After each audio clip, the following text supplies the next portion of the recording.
কাকু তুমি আমাদেরকে গাছ থেকে দুম করে পেরে নিয়েছিলে কেন? আজকে আমাদেরকে কি রেসিপি বানাবে গো কাকু? তুমি আমাদেরকে মাঝখান থেকে এভাবে ফালটা করে নিচ্ছ কেন? বানাবে কি কাকু? আরে তুমি আমাদেরকে এভাবে চুলিয়ে নিচ্ছ কেন? আমাদের লাগছে তো, আস্তে আস্তে চুলাও কাকু। তুমি কি আমাদেরকে শান্তি দিবে না? শালা একদম গুতে গুতে শালা গার ফাটিয়ে দিচ্ছ কাকু, লাগছে তো। তুমি এখন আমাদেরকে ছোট ছোট করে টুকরা করে নিচ্ছ কেন? বানাবে কি গো? এখানে আমাদেরকে ভালো করে ধুয়ে নাও কাকু, আমরা নোংরা আছি এখন। করে আমাদেরকে এভাবে গরম জলে ছেড়ে দিলে কেন? আমাদের লাগছে তো কাকু।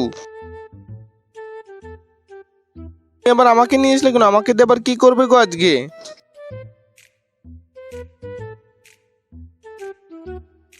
আমাদেরকে সিদ্ধ বসে কোথায় চলে গেলে গো কাকু? আমাদেরকে ফটাফট নামিয়ে দাও, আমরা সিদ্ধ হয়ে গেছি তো। ভাই এখন তো মালিক আমাদেরকে সব কটাকে খাবে, আমাদের মালিক না এক নাম্বার রাক্ষস, কাউকেই ছাড়বে না, সব কটাকে খাবে।